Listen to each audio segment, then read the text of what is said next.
at the end of it, the whole system breaks down. So I think we have looked at sports in terms of doping, in terms of selection, and we have actually set up a working group, and the legislation, the Sports Development Act in Malaysia is going to be amended. I think AGC will be involved, but through the Ministry of Youth and Sports. And the Olympic Council is leading it, but we prepared the amendments for the dispute resolution system. So we are also going to set up a special set of rules, and then there is going to be training of specialist arbitrators for that. We are also looking at medical legal, more of mediation. Mediation, because one of the big things about the medical legal issue is that there is a lot of negligent claims. I think particularly, like for example, in Malaysia, government hospitals the government is being sued for negligent claims, and it comes up to many, many millions. So I think the ministry was talking to us, and we are also talking to the specialized privatized hospitals and also to the MMC, which is the doctor bodies, to come up with a system for mediation and, if possible, arbitration. But I think mediation is a more appropriate thing, because at the end of it, there is a cost where arbitration is concerned, but mediation, we can keep it low.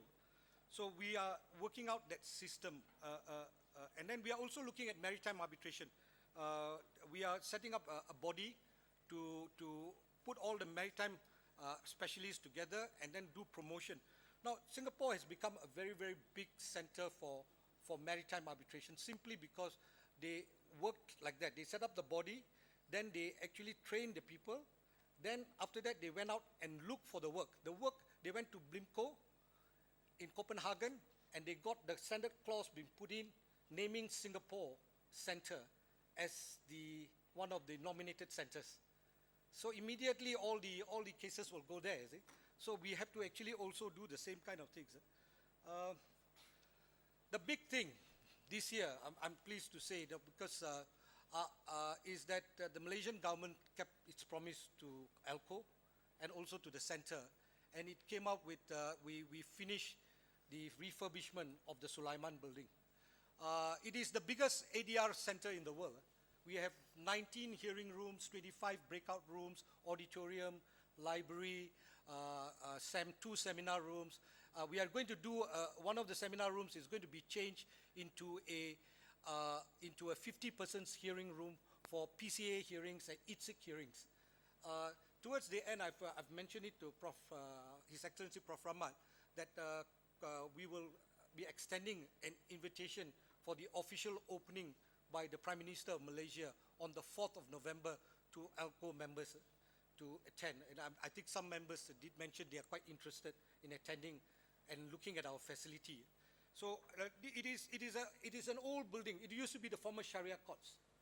Now it's become the arbitration center. The Sharia courts have moved to a bigger place, more beautiful. So they gave us this old building, and we refurbished. The Malaysian government spent 50 million ringgit to refurbish this. So it shows the commitment. This is our business center. When we just finished, we took the photographs. Then this is a large hearing room. State of the art, we will have all the facilities in. In fact, 2 of the rooms have complete facilities. We can recording, transcribing and everything. And then this is another hearing room. This is the arbitrator's lounge. One of the requirements of, I said to the architect, the arbitrator's lounge must be like an airline lounge. So he did something like this. So it is quite nice. In real life, it's even better. This time when we just finished and we took the photographs. This is our cafeteria for people who use the center, and our auditorium. It sits 185 persons.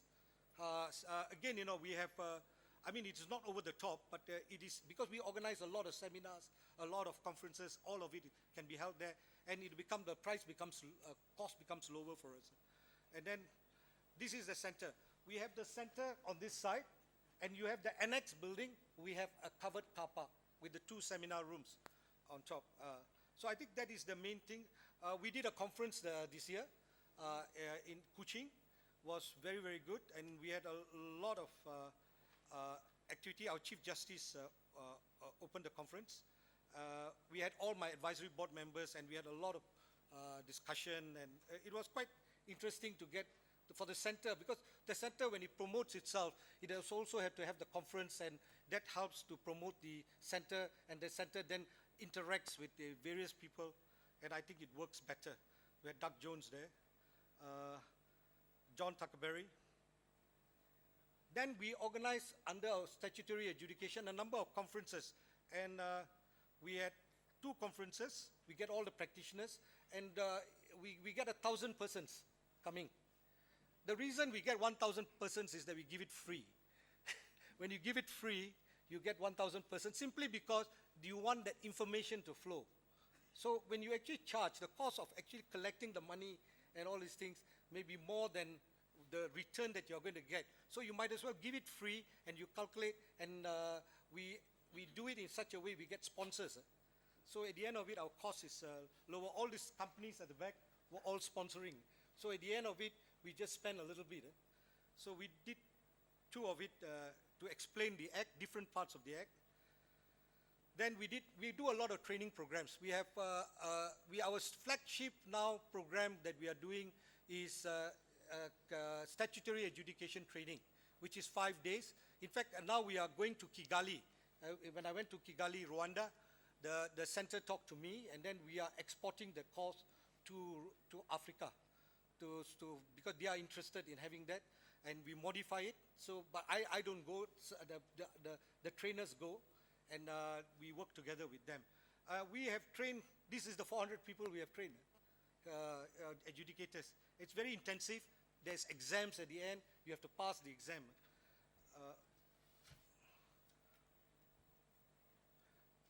We also tell people how to do the act, how to use the act. So we do drafting courses, how to defend the adjudication claims. And I'm doing the second one, I think, next month. And last one we had 80. We will get about 80 to 100. This we charge. We charge.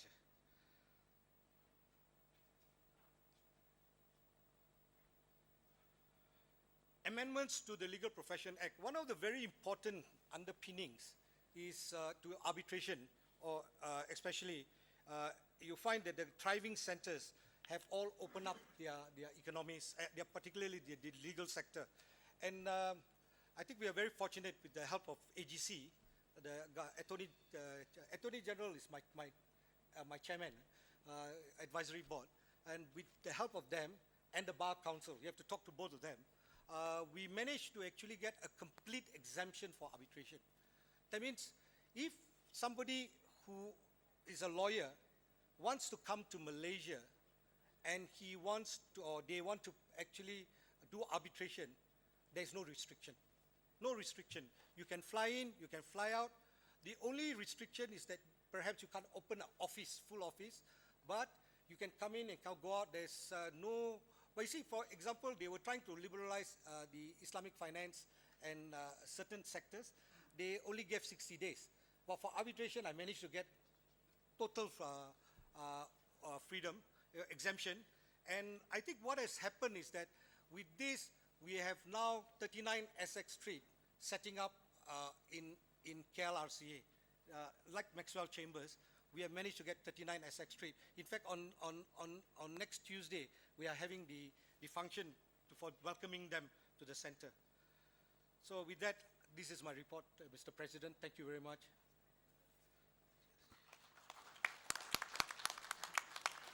Thank you. I thank Professor Raju for his very, very interesting presentation. And if we consider that what have been the outcome and the fruits of ALCO since 1956, we can see the center in Kuala Lumpur as a tangible and visible fruit of the activities and the existence of ALCO.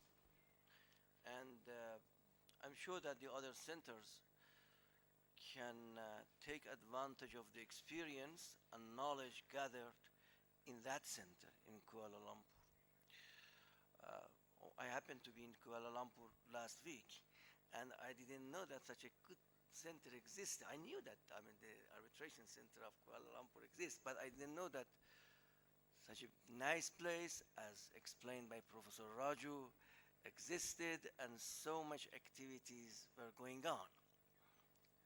I wish I had the knowledge in advance, and then I would save some time to pay a visit to that center. Congratulations, Mr. Raju. Many congratulations. Mr. President, thank you very much. I have one item that I forgot to tell. The World Bank, McKenna, and ITSIC, they are going to do a one-day course on ITSIC arbitrations, how to, from start to end, and we are offering it free.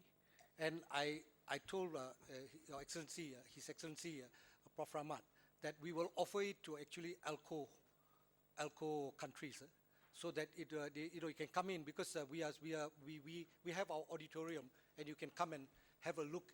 And we have two of them coming, and they're going to go through the entire procedure and I think it's quite important, as Dr. Praveet put it, that the future is actually investment arbitrations, treaty arbitrations, because it is no more straightforward international arbitration. And so I think we all have to be equipped for it. Thank you.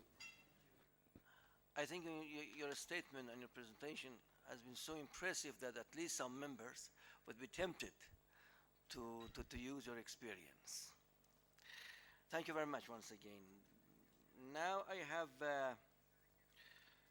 while we are talking about the arbitration center, we are going to hear some updates from on the Nairobi Regional Arbitration Center by the Vice President, Ms. Christian Angimba. You have the floor, Madam. Thank you very much, Mr. President and distinguished delegates. Let me thank the directors of the respective ALCO Regional Arbitration Centers for their very informative reports, which of course then challenges the government of Kenya to make sure that we live up to our commitment in this regard. I wanted to take this opportunity, Mr. President, to just provide an update on the progress made with regard to the establishment of the Nairobi Center for International Arbitration. The Secretariat report, unfortunately, in its paragraph 26, did not provide the update as we had given it during the 52nd session.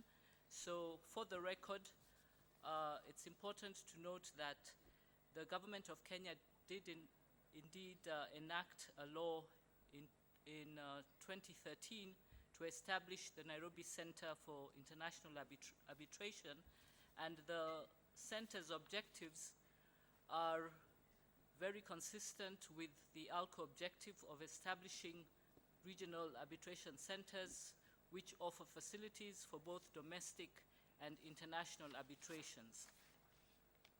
The act that establishes the center further establishes an arbitral court which shall be governed by the ancestral rules.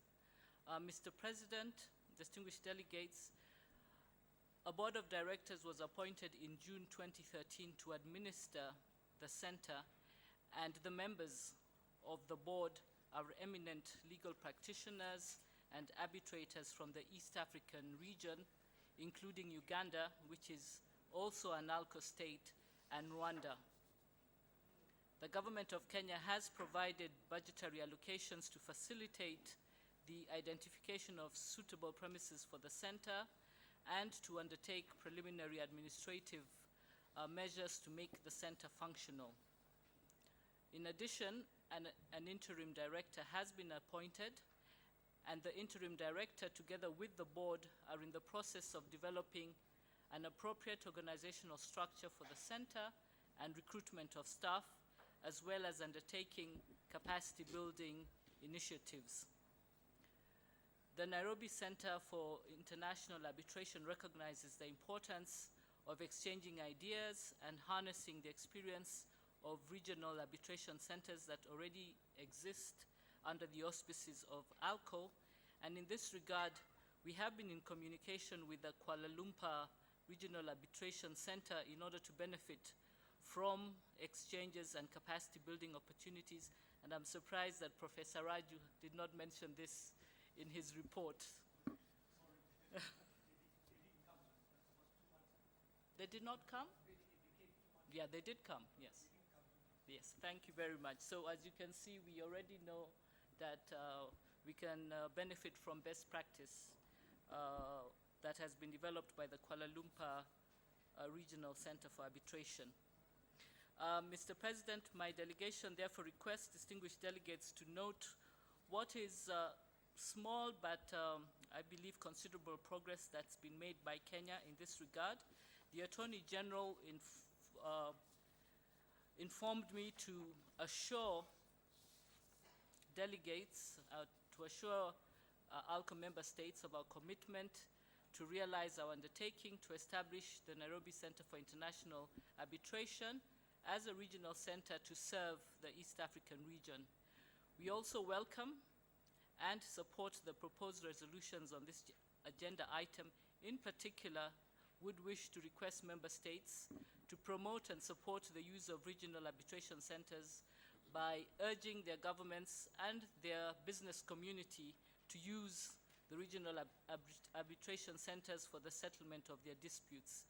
We are very encouraged by the experience, particularly of the Tehran Center and Malaysia, and we hope that if member states do come and make use of the facilities that we've set up, then certainly it will be an endeavor worth undertaking. I thank you.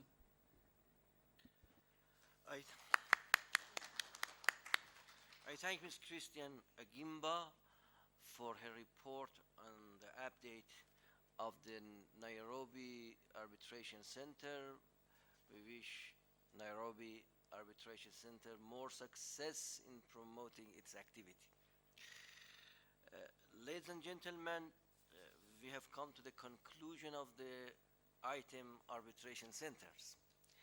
And if there is a question or suggestion or comment, the floor is open. Otherwise, I consider this item to be closed. I see none, the item is closed. The next item on our agenda item is the report by the chairman of working group on customary international law. I give the floor to the Secretary General. Thank you, Mr. President.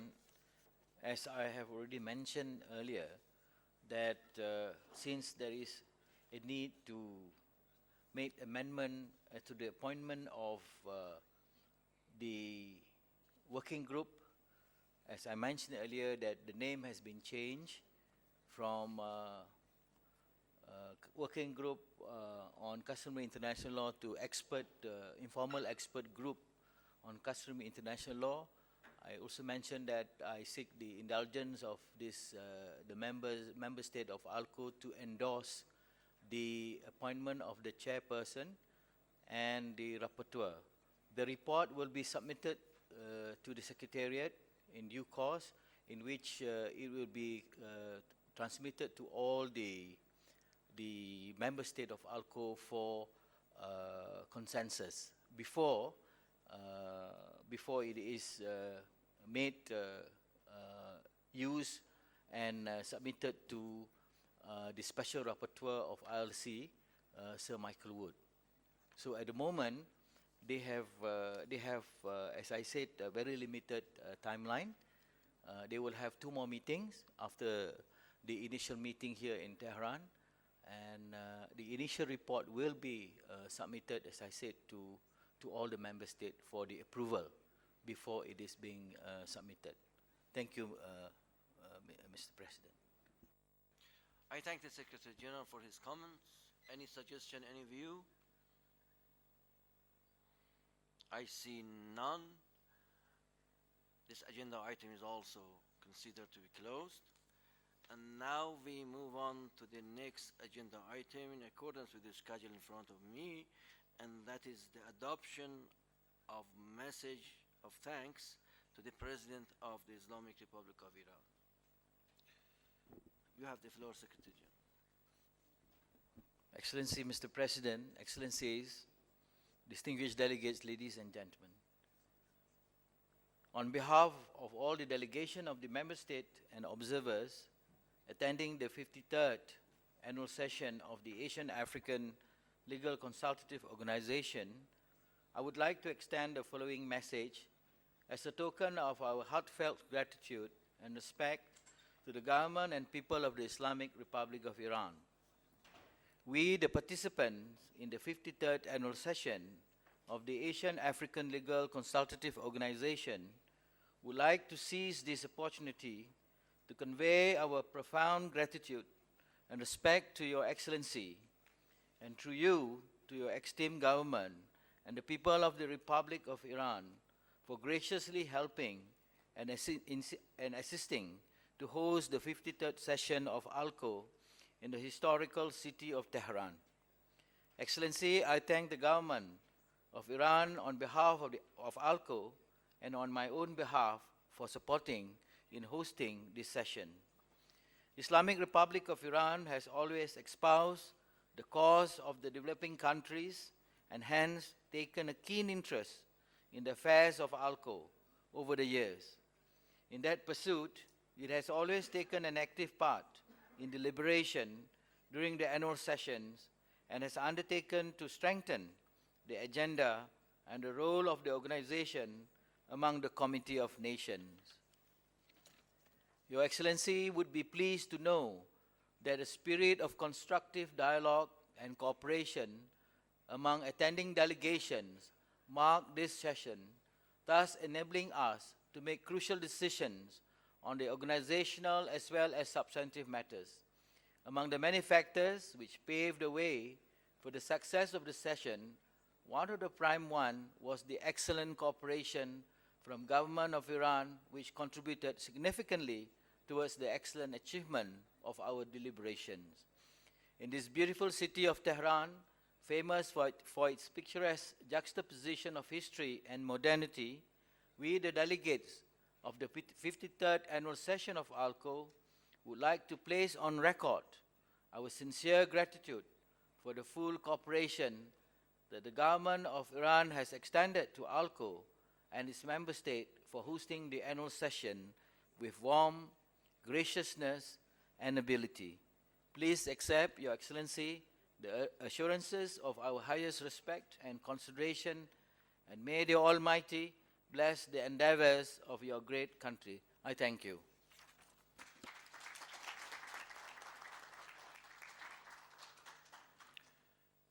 Thank you very much. I very much thank the Secretary General and all distinguished delegations for this message, and this message will be duly conveyed to its high destination. Thank you very much again.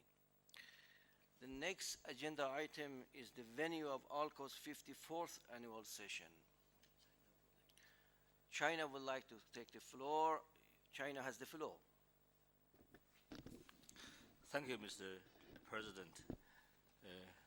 Mr. President, distinguished delegates, I thank all the delegates for giving China the opportunity to host the 54th annual session of ALCO. I look forward to welcoming all of you in Beijing next year. In April 1955, the historic Bandung Conference was held in Indonesia, which for the first time in modern history strongly demonstrated to the world the spirit of cooperation and solidarity of Asian and African countries, and led to the establishment of ALCO. Bearing this in mind, China plans to hold the 54th ALCO session in April 2015.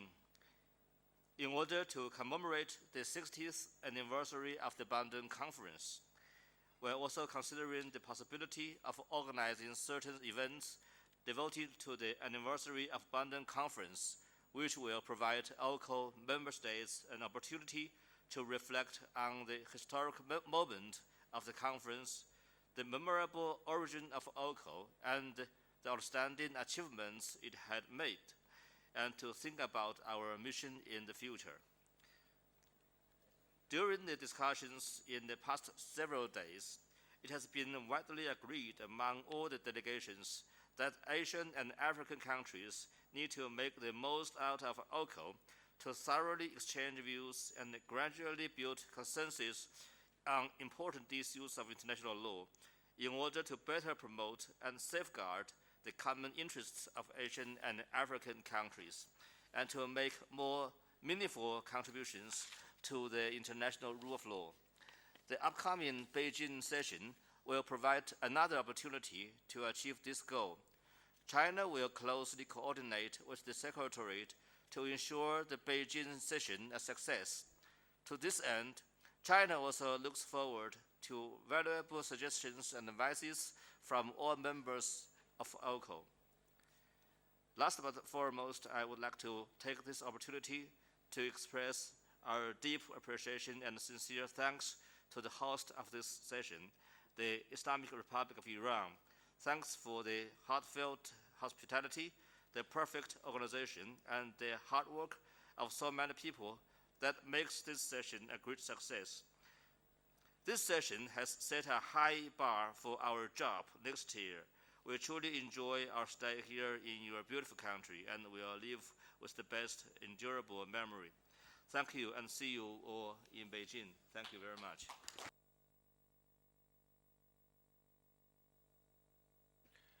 I thank the distinguished representative of China for his gracious offer to hold the next annual session of ALCO in Beijing. My understanding is that the meeting, this session, would gladly accept this generous offer. If that is the case, we would applaud again.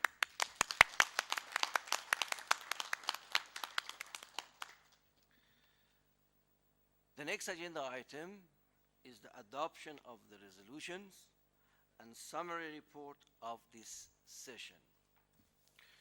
Ladies and gentlemen, I understand that you all have the resolutions on your table, and I read one by one, and we would adopt one by one. First, organizational matters. Resolution 53/org-1. Report of the Secretary General on organizational, administrative, and financial matters. Do I gather that the meeting unanimously adopt this report? I do. Next, Resolution 53/org-2, ALCO's budget for the year 2015. And the meeting would unanimously adopt this one too. Yes, the meeting does. The next one, Resolution 53/org-3, Report on ALCO's regional arbitration centers. I'm sure that the meeting would unanimously adopt that too, and the meeting does. Okay, so far so good. Okay? I hope that would be the case for the rest of business. You're establishing a good practice and precedent. Okay? Okay, we go to the substantial matters. Resolution 53/S2, Law of the Sea. I recognize the distinguished representative of Japan. You have the floor, sir. Mr. President, thank you.